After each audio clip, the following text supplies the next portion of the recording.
Love it, Mike. I love it. And we're going to open it up for all of us to have any last comments or thoughts or questions. And then, of course, we'd love to flip the script to you and give you the chance to ask or even just have a conversation then. So, all right, Mike, Katie, Chantel, somebody, anybody? Who's? I was just going to ask, because I know you're pretty introspective, right? So like here lately, you know, I have like a lot of unconscious biases that I don't even realize they're there until I realize they're there. And I'm like, holy shit, like I've been behaving this way, or I've been doing this, and it's all been because of like this situation that happened. So like, have you had any realizations like that? Like, what's your most recent realization that you've had that like you've been operating in this mode and it's been because of this situation that happened, you know, forever ago? You know what I mean? Like, and it's kind of, you brought it into your present and you didn't even realize you were doing it.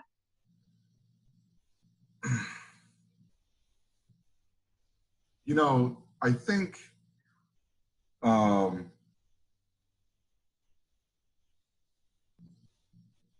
I think one of the things that's happened to me recently is seeing some content creators like get out there and just do or say things that I'm not like in tune with, or that go against like the grain, or even sometimes that go with the grain. And I'm like thinking to myself, like, man, whatever, you know, like I'm giving like this, and I don't know what it is. Like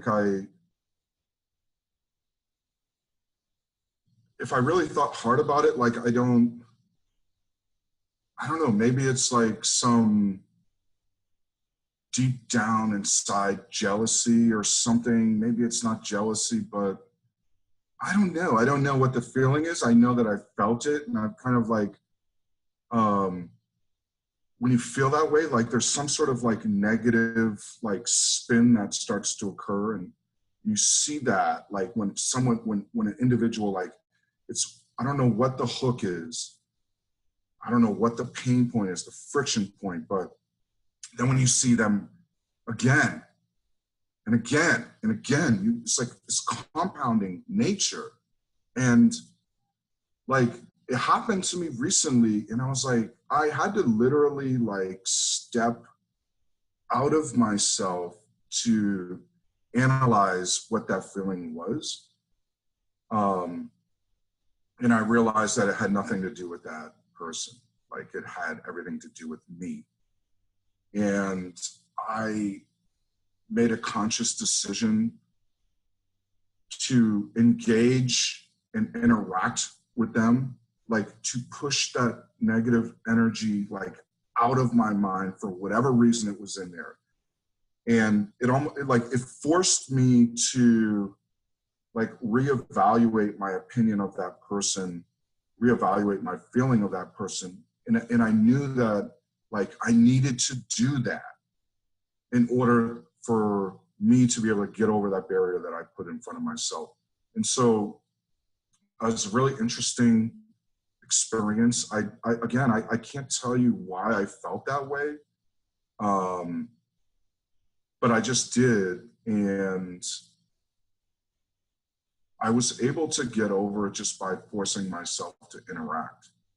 And when you do that, like you see that person for really who they are. Like, you know, everybody talks about this, right? It's like, you know, are we really who we are on LinkedIn? And some people, you know, they put up a persona for LinkedIn, and then they go in their everyday normal life when they're not on video, and they act completely differently or act differently. And if you can try to like, for me, like interacting with that person or those people that I may have had some preconceived notions or biases about, forced me to see them as a human being, right?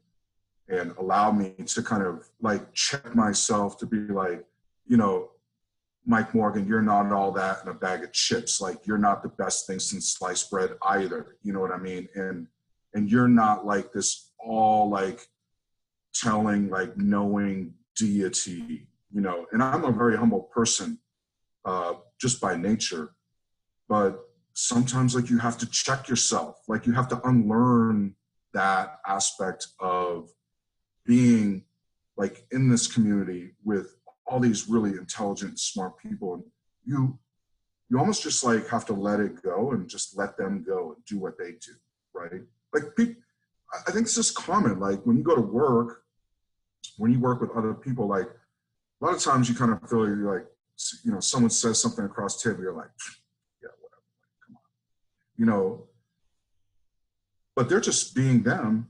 You know, you're not agreeing with it for whatever reason. You've put like this negative like pushback, but you just got to be like, you know, let it just kind of sink in. Like, think about it. What are they really trying to get through? Like, what are they really trying to do?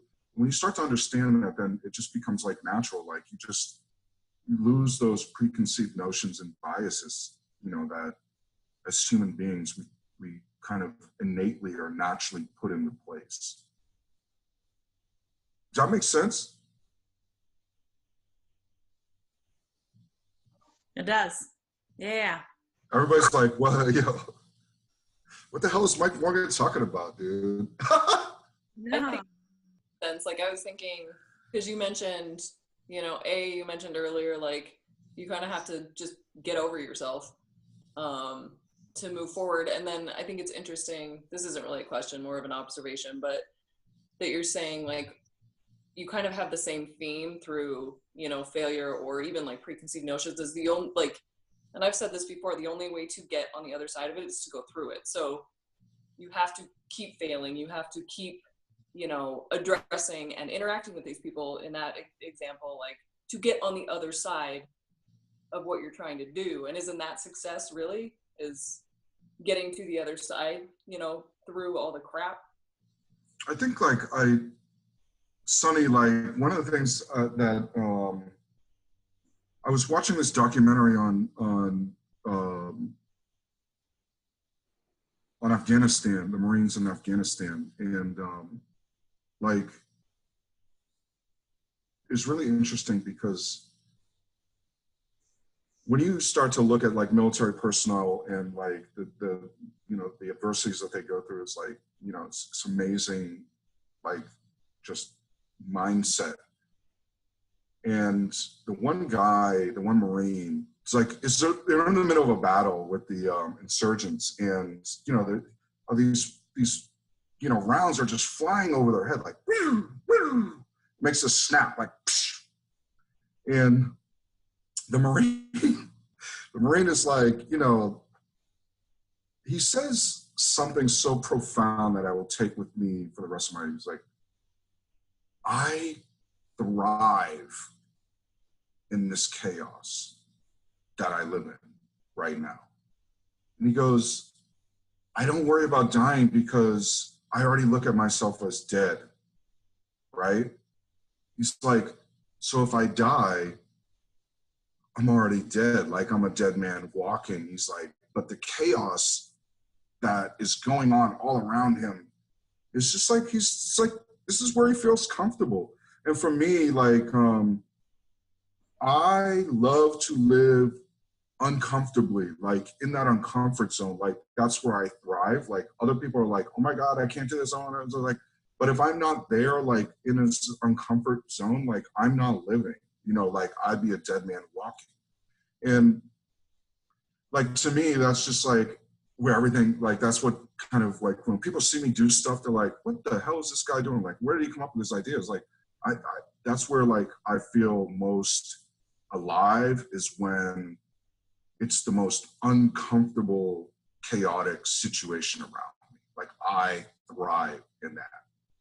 And that to me is like where the power is. So with Lacey, like, yeah, you know, like for me, like trying to like butt myself up against somebody who I don't really feel comfortable with for whatever reason. It's like, and try to work through that to get to the other side. It's like, I'm that type of person. Like, I'm the type of person where if I know you don't like me, I'm gonna come up and talk to you anyhow. Like, I'm not the type of person where if I know you don't like me, like, I'm just gonna go and walk away, like, in the opposite direction. I'm like, no, like, hey, what's going on? You know, because you can, like, break through in a lot of times when you communicate effectively, right? So that's like everything about me. Like, that's embodies me, like, living in that chaos, right? We're about to launch a video competition on LinkedIn, doing it in preparation for the launch of a mobile app that we're developing. And I put this video out there, basically saying, hey, we're gonna do this like competition, and we're gonna give a cash reward. And I just threw it out there. And then after, it was like, everybody was like, oh man, this is so great. Like, what are the details and the timeline? And I was like telling Ryan Troll, I'm like, hey, can we meet up for a beer? Because we gotta, like, figure out what the details and the timeline are for this. Like, people are like, they want this, and now we gotta figure out how to do it, right? And I think, like, that's like, it's like the epitome of what I do, right? Now I'm like scrambling to figure out, how do I actually do this? How do we do it? But I just love it. It's just kind of where I love to be, you know.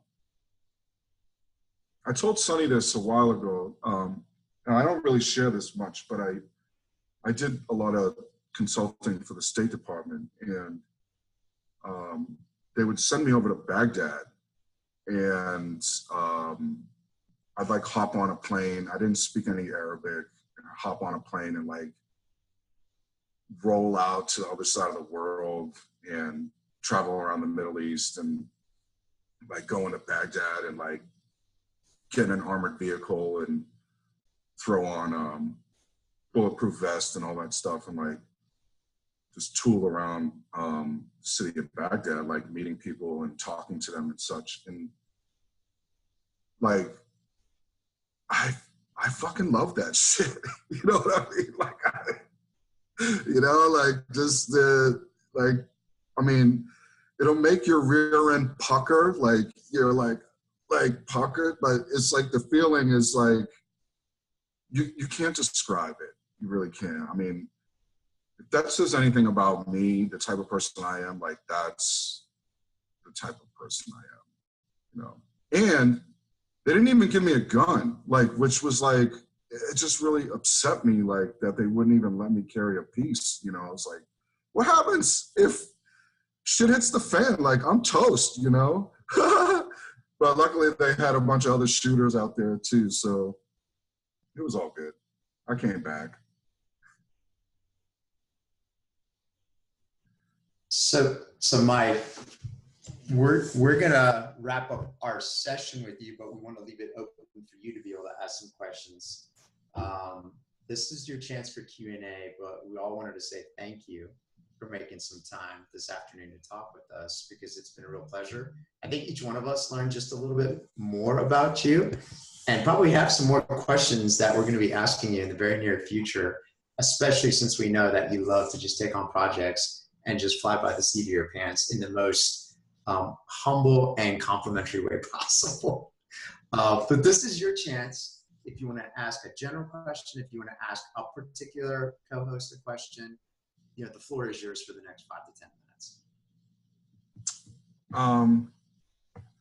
I would like to know how you felt when Vito left the program. Like, how did that, it's like, you're a team, you started this together, like, one member leaves. How does that leave you as a team? Like, what were your feelings after that? Did you ever think, like, okay, we can't carry on? Or were you like, well, we just gotta, you know, it's like getting your battle buddy. Can't, you know, he gets his, you know, gets shot. Can't do anything. He's toast. You know, you got to keep moving. Like, is that what you guys thought? Katie, can I volunteer you to go first? Oh, voluntold, you mean? Yeah, sure. Man, I don't know. I think just because like we were all like, I don't know, we were all really close really fast. And it wasn't even like we didn't even hesitate. It was like, that's what you need to do. That's what you need to do. And like none of us, like we didn't even think, like we never even thought about like bringing someone else on. Like it was just like like our dynamic was like perfect with all what was it, six of us. And like we honestly couldn't think of anyone that would like replace him. So it was like, all right, so we're just better off like carry on, you know. And I think we just knew that's what he needed, you know. Yeah. So it was like not even a thing for us. Sorry for speaking for us, but that's for me, that's how it felt. Nailed it. I think that was good. I'd like to know, kind of playing on this fear thing, like all of you have shared a lot about your, personal lives on the platform. Like what is your biggest fear? Like what is your biggest fear, each one of you?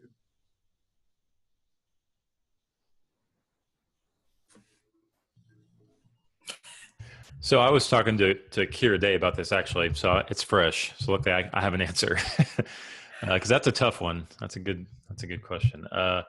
Mine is not making the type of impact that I feel like I can make. Like, like you said, am I getting in my own way? Which is always the answer is yes. You're always getting in your own way. But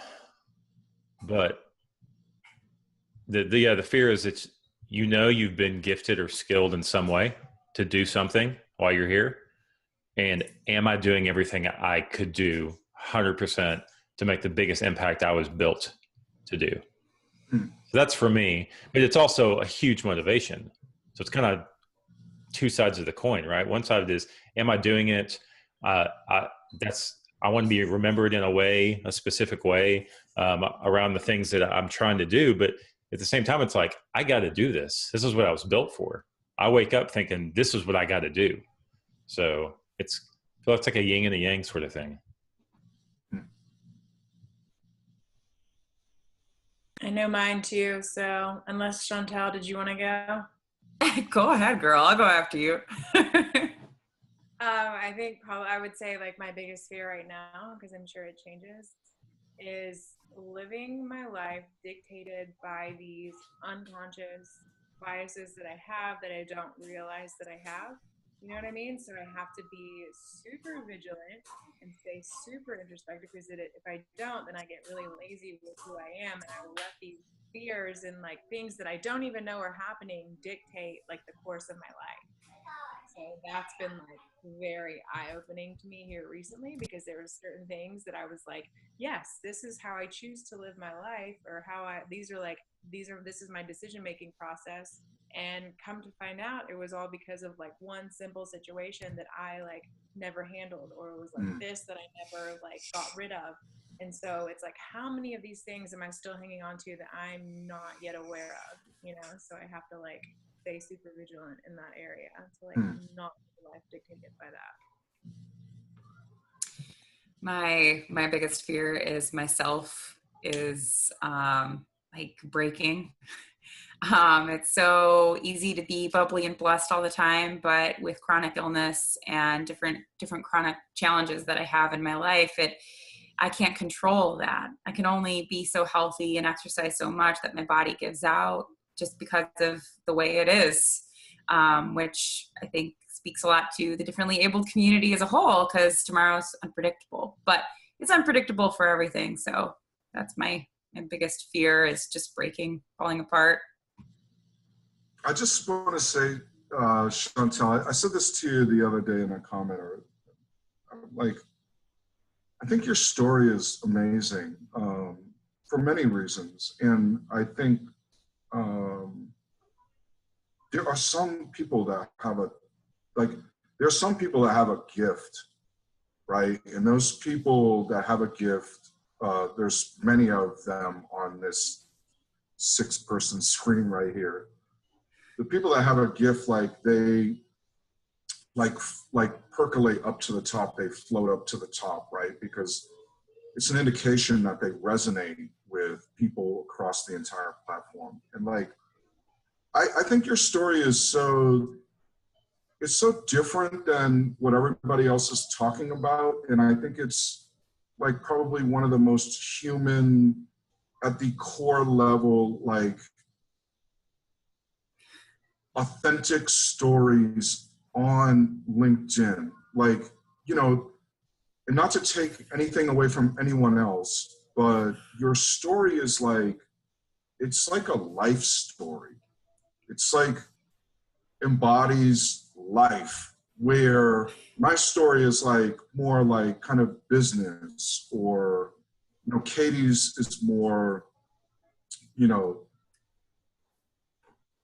her sustainable mission. You know what I mean? Lacey, you are another like life story person. And I think like when I hear your content, you and Lacey, when I hear your content, I'm like, this is the real deal. Like, this is real life shit.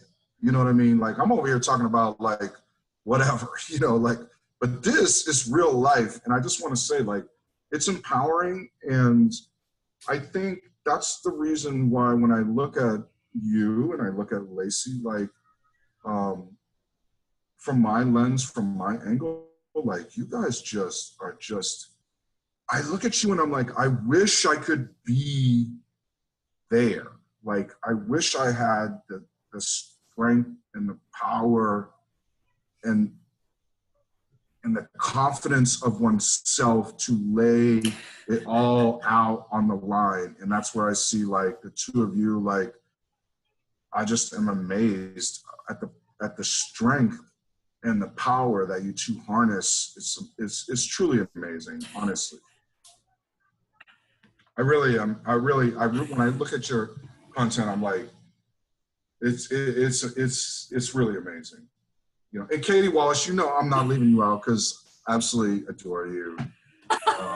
Well, wait till you see her episode. I don't have a life story, so it's fine. No, I'm just kidding. No, Yeah, wait till you see her episode. We've already recorded it. It's right there with the rest of them. Oh yeah, I know Katie's got a lot of story, and I know she's got a lot of past and a lot of history, and I know what we've seen to date is just the tip of the iceberg. You know what I mean? So I'm excited to learn more about Katie as an individual too. And then Sonny and Jake, like, you guys are just dudes and we're dudes, and like, I know like dudes go through dude stuff, and our stories are like probably not as moving and as empowering. Oh my God, what was that? But yeah, I just wanted to tell you all like that it's, and there's other women out there too. Like, I don't know what it is, but the women on LinkedIn are just, they are like leaps and bounds beyond any man, period. Which is funny because, so you're saying like, for me, it's funny that you're saying that it seems like it's coming from a place of confidence, because it's absolutely not. Like,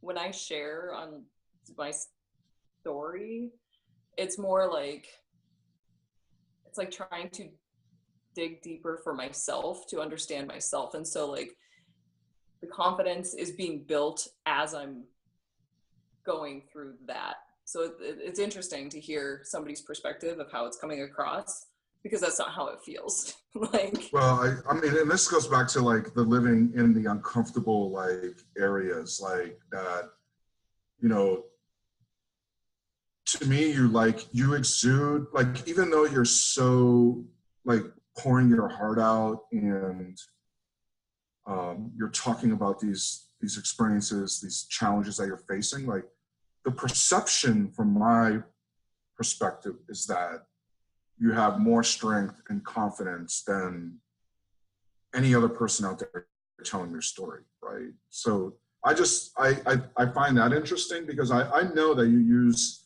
the platform, and everybody uses the platform. Everybody on this in this, Square uses the platform to like help build confidence and to get over things. But the perception, and I think the reason why your engagement is so strong and so like loyal is that people see this confidence and strength in you that you may not see in yourself, right? It's pretty powerful, right? Because I see you two as like very strong, like the fact that you would share your story with these people that, you're removing all of your safety harness and everything. You're sharing this story with these people. Like, I think probably if you were to talk to a lot of people, both of you, they would tell you the same things. Like, that's a strong woman right there. Like, that is a strong woman. That's the way I see. That's the way I see you both. That's funny. Well, to answer your "what's your biggest fear" question, I guess my biggest fear is regret, like getting to a certain point and regretting what I've done or what I didn't do, and this goes to parenting. It goes to, not addressing any type of issues so I can fully be present in my daughter's life, like really appreciate her as she grows up, or I didn't take the risks that I should have taken, and that does come back to a life story, because it's having lived for years and then come out on the other side knowing I should have done something different and living with that regret for that. And I know people will be like, oh, living with regret is, that's all bullshit. It really is. Like, for me, I'm like, yeah, I can live with regret because that'll dictate how I choose to do things in the future, and I'm okay with that. But yeah, that's my biggest fear. And people stuff in water, that's stuff like shipwrecks and stuff like that. That's like a biggest fear ever. Sonny, what does the Marine say here? Yes. So first of all, Katie probably captured the best answer about your question about Vito. So I think we're all in agreement there. And I wanted to, before I talk about the fear piece, you talk about the women of LinkedIn or just the women out there on social media. And, one of the big things that we did as co-hosts as we came together, and you saw a couple of us post nominations, we really wanted to open up the opportunity for our audience and our community members to nominate others to be a part of the show. And so I'm really happy that you said that they're out there, and we encourage you to nominate or tell others to say, we want you to be on this show, and we want to make it as easy as possible for people to nominate others. That way we know it's about as altruistic as you can get, right? And we want to share those stories. The fear piece for me, and I think, your wife is retired now, right? From the military, or is she, right? So you'll appreciate this, I think. There's this innate sense of when you're in the military that you have to almost, and the documentary that you shared is absolutely spot on. You kind of get this piece of you that just doesn't fear anything. And that's not a good thing. I'm not saying that as a positive by any means. I'm not saying it as a negative. But I remember seeing this particular cover on a battle helmet. And I think it was only the dead have seen the end of war. And I think it was Aristotle, if I'm not mistaken, but I saw that, and your quote about that documentary just reminded me of that, because it doesn't matter what faith or spirituality or religion or whatever it is you believe in, you have one chance to live this life. And so for me, truly my only greatest fear is to make sure that I live this one life. And so kind of your mentality of taking these startups and diversifying and doing what you can, like that, not from a startup perspective, but for me, that's what it is. Like, I want to have life experiences. And so, Lacey mentioned this, and of course, Katie, Chantel, Jake, we all have kids, and yourself included, Mike. So it's as parents, Liam's a rock star. So we as parents, right? Before I was married, before I had a son, that fear was just, I didn't have anything to worry about. You become a spouse or a partner, if you will. And all of a sudden you've got just a little bit of an additional piece, and then you're a parent, and all of a sudden now fear is really reintroduced into your life. And I don't mean just like, oh, they're going to jump off something and hurt themselves. Got it. They're going to break something. They're going to cut something. But you now have that fear of, am I going to be that parent that they need me to be, right? Am I going to be the one that teaches them how to be a better version of me? Am I going to be there to support them whenever they need it, regardless of what they do? So from a parent standpoint, it's not maybe so much fear, but it's the concern of being able to make sure that I'm the best dad and partner and spouse and, you know, all that good stuff. Like, am I going to be the best version for that person to be a better version of me? That's the parent piece. This family right here, right now, it's not fear.